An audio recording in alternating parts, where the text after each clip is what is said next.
And now I would like to give the floor to the permanent representative of the Syrian Arab Republic to the United Nations, Mr. Bashar Jafari.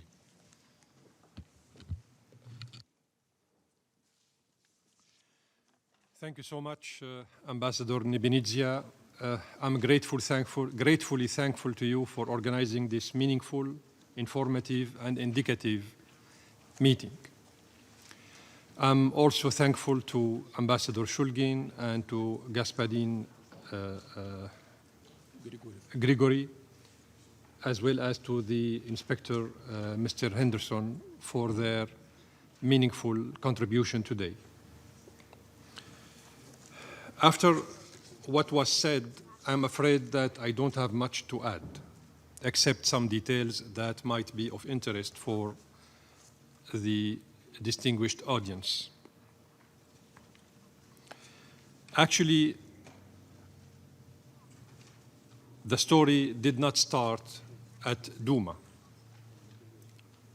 The story of the so-called use of chemicals did not start at this small town located in the suburbs of Damascus, Douma. The story started long time before, and to be precise, on December the 8th, 2012. On December the 8th, 2012, the Turkish newspaper, Yurt, reported that Al-Qaeda members are producing chemical weapons in a laboratory near the Turkish city of Gaziantep, that they are threatening to use against Syrian civilians, and the Turkish newspaper Yurt drawn the attention to videos posted on the internet of Al-Qaeda demonstrating how to make poison gas from such chemicals as Al-Qaeda has obtained from Turkish companies and tested on living creatures. Actually, they tested these toxic materials on rabbits. And the video footage is there for those who would like to see further details about this ugly experience. Then,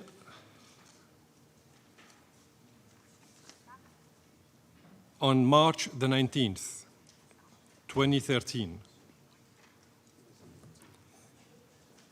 another incident took place at Khan al-Asal, another small town located in the suburbs of Aleppo, this time in the north.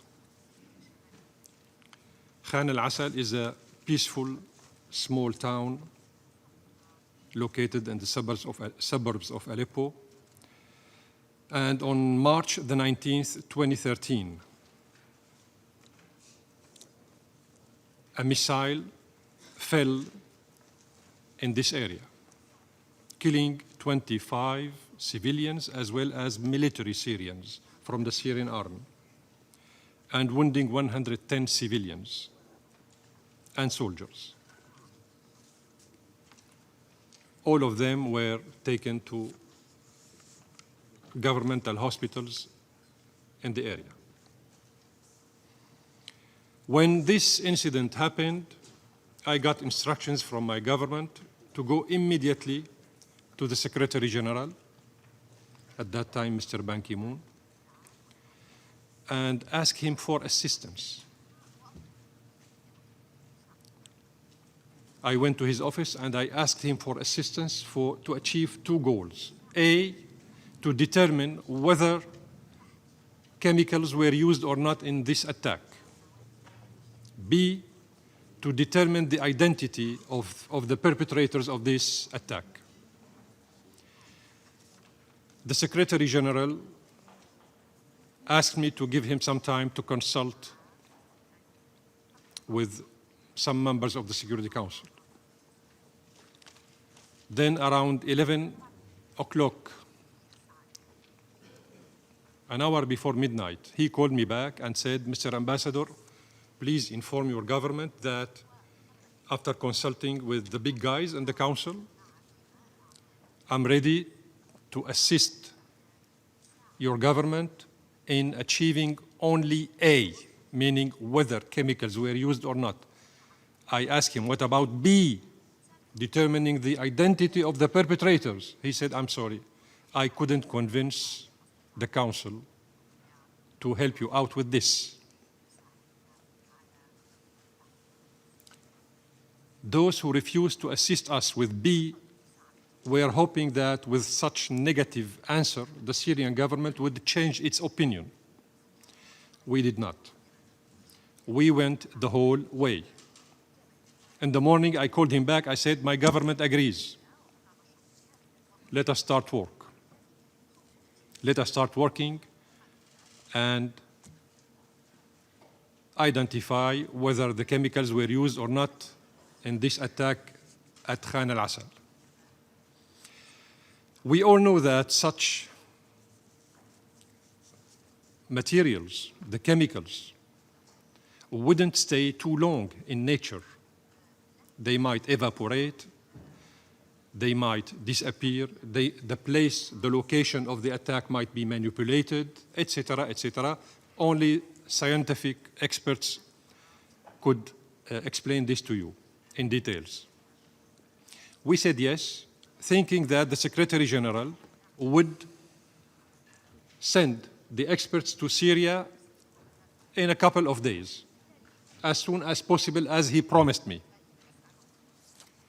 To be honest with you, it took the Secretary General 4 months and 11 days to be able to form a team held by Dr. Sellström from Sweden to go to investigate what happened in Khan al-Assal. 4 months and 11 days. The scientific experts would tell you that any investigation after such a long period of time wouldn't respect what they call the chain of custody. We said, okay, send Dr. Sellström, please. We are waiting for him. Dr. Sellström arrived in Damascus, and he was about leaving the hotel, going to Khan al-Assal, when another chemical attack took place, incidentally speaking, incredibly speaking, amazingly speaking, in the Ghouta, which is the suburbs of Damascus.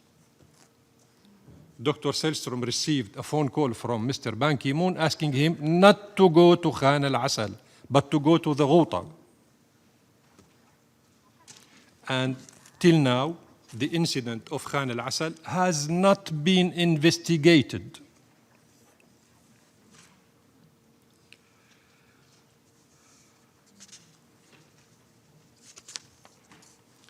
Since that date, certain countries have started the manipulation and politicization of the OPCW work, including its reports.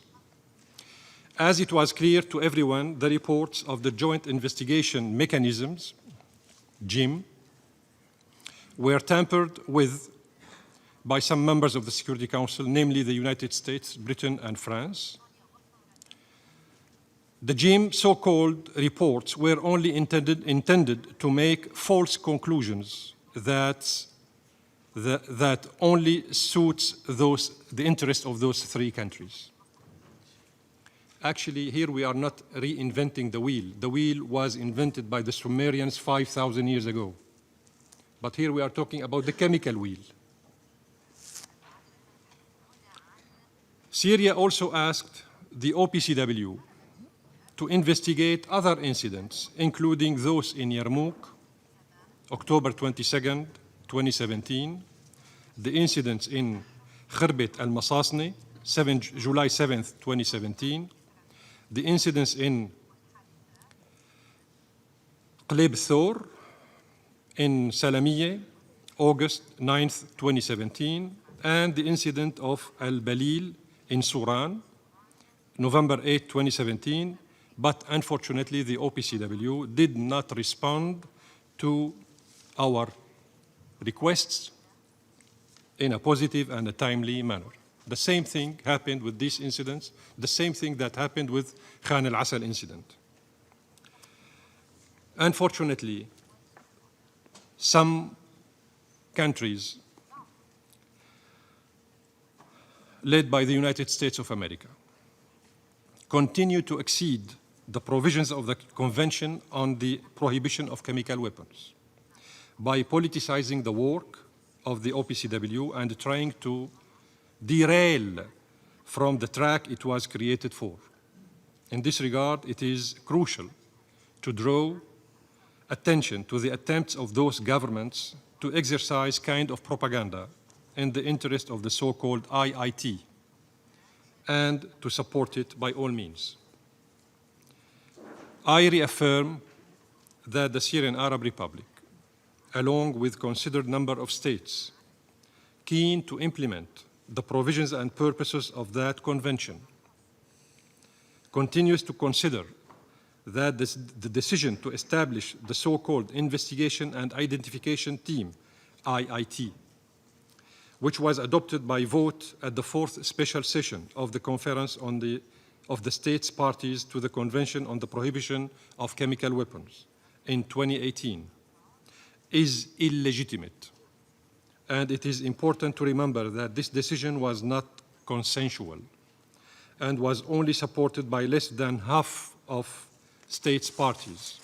Meanwhile, the majority of member states considered this decision contrary to the provisions of the Convention and viewed it as a dangerous precedent by granting a technical organization some mandates that fall within the scope of the Security Council exclusively.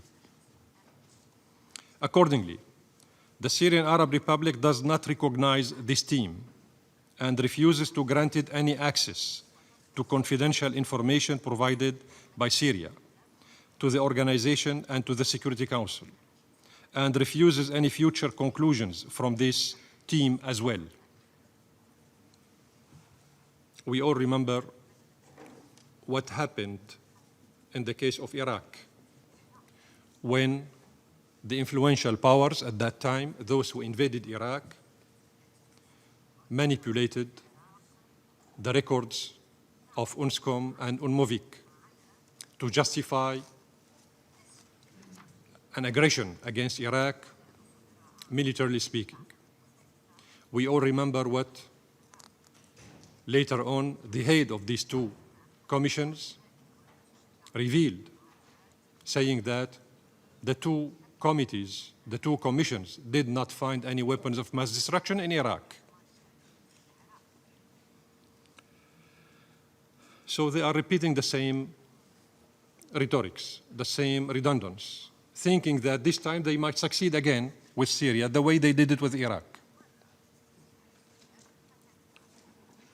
The difference between the two cases is that in the case of Iraq, 2 mechanisms were enough to destroy Iraq. In the case of Syria, they have established so far 6 mechanisms. 6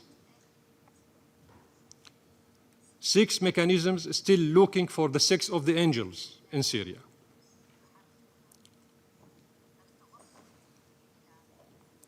It was striking the rejection of the request made by Syria and the Russian Federation to hold a closed hearing for the fact-finding mission team to answer all questions raised about the Douma report.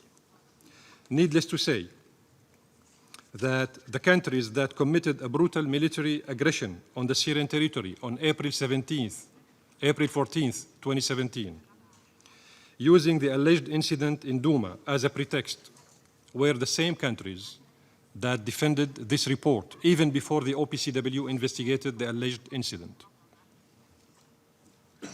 The Syrian government is deeply astonished and concerned of the irresponsibility demonstrated by the High Representative, Mrs. Nakamitsu, who should have demanded the OPCW to take into consideration the leaked information in order to restore confidence of the organization and its teams.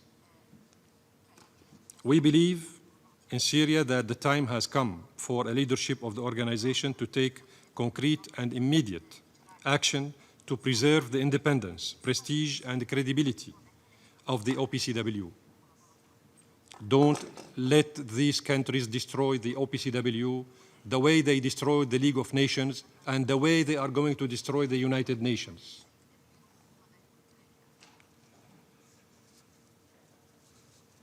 The OPCW need to set the record right and to show the world that there was manipulation on all its reports against Syria, the way Mr. Henderson explained it to you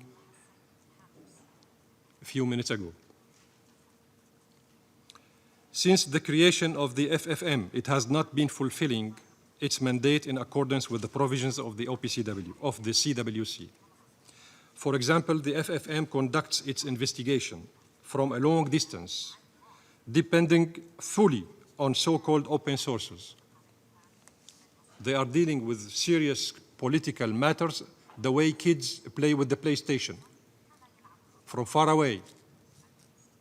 They kill people from far away. They falsify reports from far away. They rely on open sources from far away.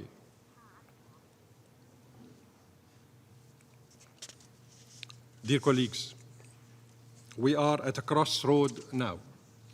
All the leaked information, particularly the engineering report by Ian Henderson, and this is very important, the engineering report contradicted the political report of the OPCW, not of the OPCW actually, of the Chief of Cabinet of the Director General of the OPCW. Two reports contradicted each other, emanating from the same organization. And for kind information, he was one of the FFM team who visited Douma, Mr. Henderson. And other relevant information which is available now on WikiLeaks. Thanks God we have WikiLeaks.